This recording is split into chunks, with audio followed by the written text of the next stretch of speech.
What's going on, everyone? Welcome back to Real Reds Talk, an authentic football fan channel made in Manchester. Happy weekend, everyone. Hope you're all doing fantastically well. It's the last game of the Premier League season tomorrow, and United are starting to kick into transfer gear, which we all know what that means. It is going to heat up. There's going to be a lot of talk. There's going to be a lot of, we're highlighting a player, or we're monitoring a player, or we're keeping tabs, or we're doing this and we're doing that, and blah, blah, blah. So you have to kind of filter through the nonsense to get to the real stuff, and that is what we're going to do today. The channel's called Real Reds Talk. We're not going to talk some absolute nonsense and spout some crap. We're going to get into the real topics that people want to talk about and want to debate. And we've got a section on the first topic, which is about Mason Greenwood, and we've got a topic about social media, how they're reacting to it, etc.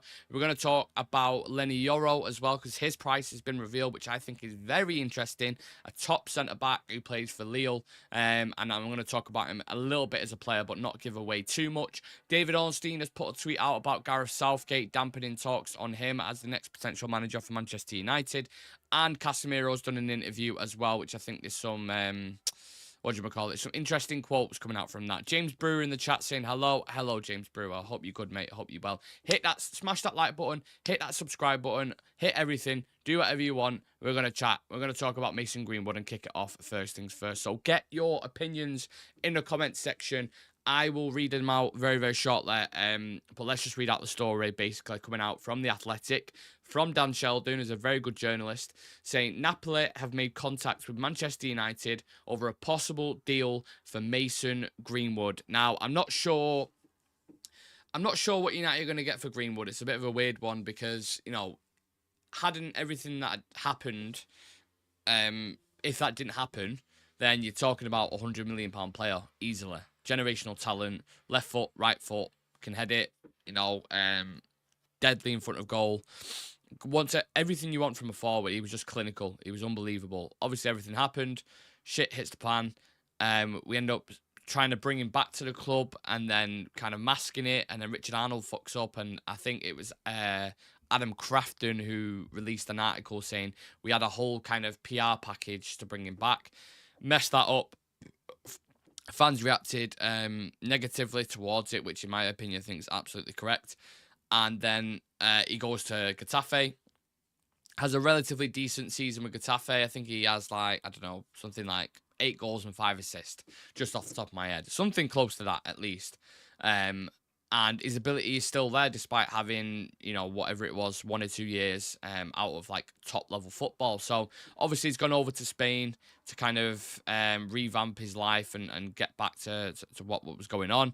He seems to have done that. He seems to be happy over there, and he's looking at clubs abroad, and Napoli as someone who are interesting. One thing I'm interested to see is have people's opinions. So when this thing first happened with Mason Greenwood, right? From how you felt at the time, and this is not a reflection on how I feel because I still feel the exact same, but how you felt at the time, has that changed? Given a year, basically. Has your thoughts on him staying or leaving changed, or are you still open to him saying, look, he can go? I don't want him back at the club. It's going to be a nightmare to bring him back. All the PR, all the talk, it's just going to be around him constantly rather than us focusing under this new Ineos regime and going forward, as a future. Do you think Diallo should start, or do we need to sign a winger? Diallo, I've been pushing Ahmad for years, man. For years. I followed him when he was at Atalanta Youth Academy. I followed him when he was at Rangers, when he was at Sunderland. I've always believed in the kid, and I always felt like he deserved to start. He's innocent by law. Let him play for his boyhood club again, says MUFC. It's interesting. It's interesting. Regardless of whichever way you look at it, I think Ineos, one of the main reasons why... Well, there's 2 reasons, I think, why they'll be looking at this and just to get him out there and get the competition pushing the price up is because it's going to be pure profit. This guy, is an academy player. So whatever you get for him, if you can push the price up to 50, 60 million quid, that will help significantly in terms of what you're going to spend in the summer. So I don't think they will keep him. I think the reason why we're looking at Elise, for example, is because potentially they're thinking Elise and Ahmad on that right-hand side, Rasmus Højlund and a more experienced striker up top, And then you have Garnacho and Rashford on the left-hand side competing there for a spot. And then you can kind of move into the midfield and defence and talk about that. So that's why I think they're going to sell Mason Greenwood. I don't think they're going to bring him back into the fold. I really, really don't. And I personally have always been of the opinion that you shouldn't bring him back into the fold either. So, yeah. Jay McGoggin's in the chat saying, easy, Nick. I hope you're good, Jay. I hope you're having a good weekend, mate. Nice to see you in the chat. I know you're a busy man, so, yeah. Appreciate your time, brother. Experienced striker in Ollie Watkins. No chance of being getting Ollie Watkins. Tell you that right now. Greenwood better than all our attackers. Debatable. Very debatable. I think a winger at the moment, I mean, obviously back in when he was playing at United, yeah. Sean's in the chat as well saying Yoro is the one if we can do it. I'm going to speak about Yoro shortly. And I've also just recorded the 5 replacements. Maybe he's in the list. 5 replacements for Rafael Varane. That's going to drop for the members probably tomorrow because it's just been filmed. So it needs to be edited. And then we're going to put that out for the members early. So if you are a member, appreciate it. If you want to become a member, just click the link in the description or the join button next to the notification bell. And also smash like on the video if you just joined in as well. What social media saying then? Should we go to the social media section? For you guys on YouTube, obviously you'll be able to see it here. Robbo, United, Garnacho is saying £50 million minimum we should get for Mason Greenwood. I'm not entirely sure if we're even going to get that. I mean, if we get 50 million for him, I think that'd be a fantastic sale. But what clubs are going to do? They're going to turn around and say, look, there's a reason why you want to sell him. We know you want to get rid of him. We'll take him off your hands. But we'll take him off your hands for 30, 40 at a push is what they're going to do. Every club in Europe is going to do that. But if we can start to breed some competition, then maybe we can start pushing that price up. I'm not entirely sure. Yawi says Greenwood plus 30 million for Kvaratskhelia. Now, if you want to try and box clever, if you want a creative winger, then Kvaratskhelia is top. I think he's fell off a little bit this season, but he is a very creative winger. You know, he supplied Osman with plenty of assists, as well as many other players in Napoli's team. But it's a left-sided player in it, so it's like, I don't know if he could play on the right, to be honest with you. I haven't watched too much of him. So that would be an interesting one if he was to do something like that. Alexis says they should bring £45 million for him. I still believe there is a talent there. And Connor saying, no loan, we want cash money for Mason Greenwood. That's the thing that stuck with me. Like, I can't be bothered loaning this guy again. You know what I'm saying? Like, what's the fucking point? Don't loan him again. You can get money for him now. We are not the same club that we was before to fucking... When we just... Yeah, I tell you what, we'll loan you the player and we'll pay the majority of his wages. No. Don't work like that. Give us hard cash money, 40, 50 million quid, or you ain't getting him. And we'll go elsewhere. And we'll sort another deal out. That's how we need to be on the situation. And I think, given the reputation of Ineos and the people that have coming in, like Omar Barada, Jason Wilcox, etc., I think they will take that approach. But, yeah, I've thought things before, and, yeah. Thank you for the follow, Mackenzie. United could lose... United could have the best player in the world and still lose money selling him. Yeah, we're terrible. People, you're all knowledgeable. You all know how bad we are at selling players. James Brewer says Ahmad is a generational talent. James, me and you would get on in real life, I'm telling you now, mate. Shrindi says sell him for at least 50 million quid. 50 million would be a fantastic sale if we could get that. My Damned United says get that bidding war going. We need the green. James Brewer says Højlund, Garner and Ahmad. Maybe Anthony on a good day is better than Greenwood. I think Anthony's probably a push, but I could debate some of them. We can't be allowing players like Enzo and Casado going for £125 million each and selling off Greenwood for peanuts. I agree. I know what people are saying in terms of we should be getting... It's what comes with him.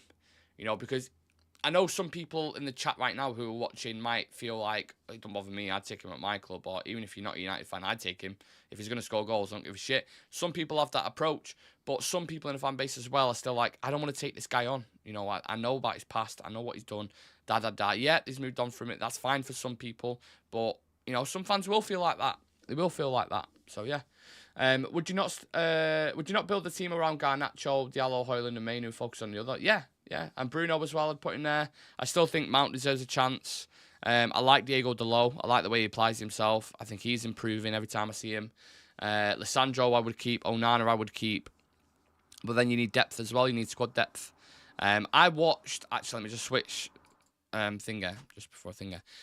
I watched I don't know if any of you guys have seen it, the Treble documentary on Amazon Prime last night. It is fucking fantastic. It is unbelievable. I mean, talk about the emotion and the magic and the difficulties that they faced in that season. Like, don't get me wrong, I knew a lot about that. I was only 4 years old when it happened, so I didn't really experience it. You know, when they turn into Deansgate, there'll be people who are older than me now who experienced it, and again, get your feelings and your thoughts in what it was like at the time, because it's all good for me watching footage back and saying amazing, you know, we did this and look how we started the final with Beckham in midfield and Butt alongside him, Giggs on the right, did he get it wrong, blah blah. Like, there's a lot of talking points about it, but in terms of how you actually felt during the time, even as an opposition fan, watching this historic thing happen, treble winners, everyone was like, wow, like insane. It was just like a magical thing. You know, the kind of fences they hurdled throughout the full season to get through it. 10 men down against Arsenal. Giggs doing what he'd done. You know, even going down, I think we went down in the Tottenham game as well in the is it the FA Cup final? No, the FA Cup final was against Arsenal. It was a Tottenham game. I'm all over the place, but you get what I'm saying. It just dragged you through it emotionally, and I just watching that. Yeah, it was. I don't even know why I started talking about that, but yeah, it was incredible, man. Absolutely incredible. I think you're saying you want to sell Greenwood because you don't want to be cancelled. Absolutely, mate. You don't watch me enough if you think I'm asked about being cancelled. I couldn't give a bollocks about that. I'm going to say my opinion how I feel, and my opinion how I feel is I don't want him back. Simple as that. And people ain't going to change my opinion. So if you don't like it, you don't like it. It is what it is. Don't care. There's a definite market for Greenwood, though. Barca, Atletico, Lazio, Napoli, Juve. Yeah, it's club scouting. James Brew saying, I did. You're a lucky man, James. I wish I could live through that 90s era. I really, really do. But look, the reason why we're so successful in that is because we trusted young players. We trusted young players. But them young players only succeeded because they had the right experienced players around them who were seasoned, who have won before. Your Cantonas, even your Steve Bruces, your Schmeichels, you know, and the list goes on and on and on. The players that we have at the moment, the young talents, they're surrounded by mediocre players, a lot of them, or average players, who haven't won many things before. So in terms of guiding them, do you know what I'm saying? How old are you? 28. Yeah, 28. Right. So yeah, I was going to segue into like young players because I want to talk about Leny Yoro. It got reported today. It's believed that Leo will accept offers of around 38 to 43 million pound for Leny Yoro, which is a fucking steal, by the way. Who has been linked to Man United, although the price could be pushed beyond that given the competition for signing him, which again will probably happen as well. I did a little report on him recently. I'm not going to say why, for people will probably guess from what I mentioned at the start of the video. But he looks... I hadn't seen much of him, to be honest with you. So I went and watched some stuff on him. Went and listened to some, you know, very good people on him. People who have fantastic when it comes to analysis and stuff. I think he's taken over from Jose Font, who we all know from... Did he play for Southampton? Jose Font. Portuguese centre-back, very experienced. But yeah, he's taken over in that defensive side. Flourished in him for a young kid, you know, 18 years old. Out of possession game, really, really good. Reads it defensively well. Panics a bit in moments of chaos, which is kind of like the downside to him, which doesn't bode well for us, does it? When you talk about the type of season that we've had. But look, there's no doubt about it. He looks like a top talent and he's being scouted by a lot of big clubs, and Real Madrid being the biggest one. And when Real Madrid are in for a player... especially with where we're at the moment. I mean, it's difficult to stop the lure anyway when United were massive, especially now when we're probably going to be in the Conference League. He's probably going to go to Real Madrid. But it gets the ball rolling about, you know, what centre-back should we be looking at? Should we at least try and put a bid in and see what he says? You know, it's still, if you're a player at Lille, you know, it's still a step up. I mean, you've got players like Angel Gomez there who will probably be speaking to Leny Yoro about it, what type of club it is, how special it is, and sometimes things like that can help. But like I said, if Madrid come in for you, it's one of them. It's hard to stop in it in that sense. It would be good if we could have squad depth for some of the youths. Camboala, Fish, Alvaro Fernandez, Amas, Vitek, Gore, Collier, Lacer, Fletcher, Wheatley, and Forson. Leny Yoro's situation reminds me of 2011 Varane when he left Lens. Yeah, we wanted Varane, didn't we, at the time? And obviously Madrid came in and it was bosh. It's in a bit. Let's be honest. Who wouldn't choose Madrid? Well, I've just said that. Thank you for the follow, Rio Dagoon. Who is the best team? What? Who is the best team in the Historia? He's the best team in history, United, obviously. Where's Casemiro interview? I'm going to talk about Casemiro interview in a moment. I've got to talk about Ornstien and Southgate first. But, yeah, look, on centre-backs, don't worry about it. Got you covered. 5 centre-backs to potentially replace Rafael Varane. That video is going to be dropping tomorrow. Deep, in-depth, analytical look at each individual one and how they could fit Man United's system, and how much they would cost and their age profile and all that kind of good stuff. So make sure you check that out when it drops. It's going to drop 2 days early for the members, and then we'll drop it on the actual channel as well. So yeah, please do go look at that. Moving on. David Ornstien has put a tweet out about, well, he's mentioned this. I don't know if it was in his article, potentially. About Gareth Southgate. Obviously, a lot of talk a couple of weeks ago saying that he's the favourite for Ineos and they know him very well and they believe, you know, he could do a fantastic job there. And so, yeah, basically he's come out and said Gareth Southgate is not a leading contender for the Manchester United job. Now, the people who were running this story initially, which is quite a few people, probably owe compensation for the fan base who have lost follicles of hair due to him pulling it fucking out, or, you know, just for believing this absolute nonsense. Because I've never understood the concept of why... you're never ever going to sell that to a fan base. You know, you're looking at new managers, right? We've got rid of Erik ten Hag. We're bringing in Southgate, who's really, when you look at his record, it's like, right, yeah, he's taken England far, and some people would say he's done incredibly well for England, and he's our best manager since we've won the World Cup, and that's all right. That's fine. You look at the teams that he's actually beat, though. He's rarely beaten some of the teams in the top 10. He's got an awful record against them. The one positive about him is the integration and the connection now between the team and everything he's done there, the building steps. He's done an amazing job in that sense. But the last job he had in the Premier League was at Middlesbrough, where he was there for like 3 years and he got relegated. So how are you selling that to United fan base to say, look, this is the next guy to take us to the future? This is the next guy to win us trophies? Like, I can't see that personally. Would anyone else consider him in the chat? I'm guessing the majority is probably going to say no. So for me personally, I wouldn't go with it. But yeah, what is the manager list as well? Who is on that list? If Southgate isn't on it, is Tuchel on it?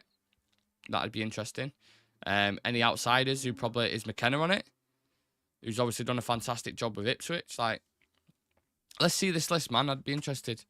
Man Lutata says, is Man United trying to bring Southgate or Sir Jim? Or what? Is Man United trying to bring Southgate or Sir Jim Ratcliffe? I'm confused. I think a club at the level of Tottenham, Villa, Newcastle's more Southgate, not an Arsenal, Chelsea, Liverpool, Man United. I agree. I agree with you. You know, you look at us heading into this summer, we've got a lot of work to do, and a lot of stuff to manage. And you look at the manager who's in position at the moment, he knows the crack with it. You know, he's bought his players in. We need to move some players on. I don't know. I'm kind of warm into the idea. I felt like after the Palace game, I was like, I'm not asked if they just sack Ten Hag right now and bring someone else in. But I am kind of warm into the idea of just, it's probably better just sticking with him for 6 months through this bit of rocky period.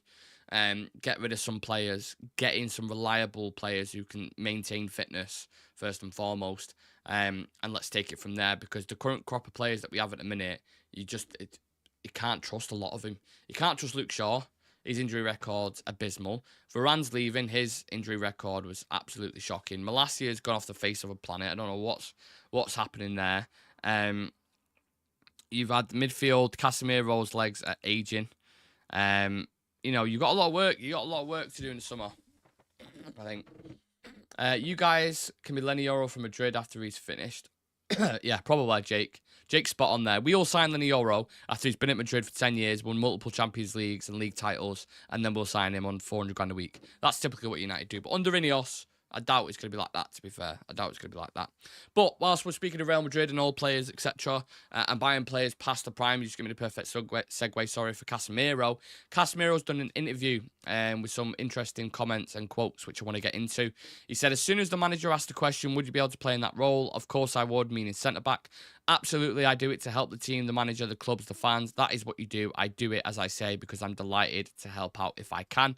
On playing centre-back, says I've done it probably 2 or 3 times in my time at Real Madrid, but everyone knows I'm a central midfielder. It's not a role that I like to do, but you know what? I do it with the absolute best will in the world. And you can't really knock a man for that, can you? You can't knock a man for it. I appreciate his professionalism. his dedication, what he's done for United. I mean, the first season at the club, he was phenomenal. He was fantastic. Probably the player of the season. The drop-off that he's had this season's been embarrassing, almost. It looks like your dad's having a kick about with your mates on the park. He's been referenced to Soccer Aid.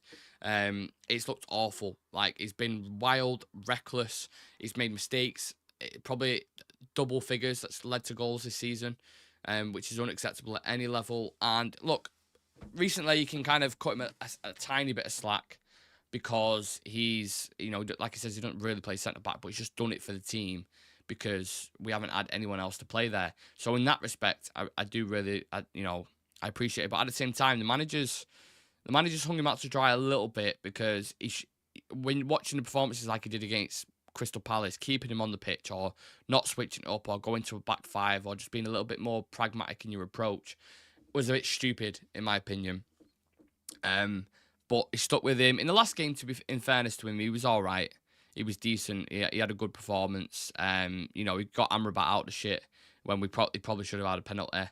But it's just another example of why not to buy a player at, 30 years old for 70 million quid on 350 grand a week. It just blows my mind. It's like, when you think about it. At the time, I was like, don't question the guy's age. Look at him, he's still class. First season, amazing.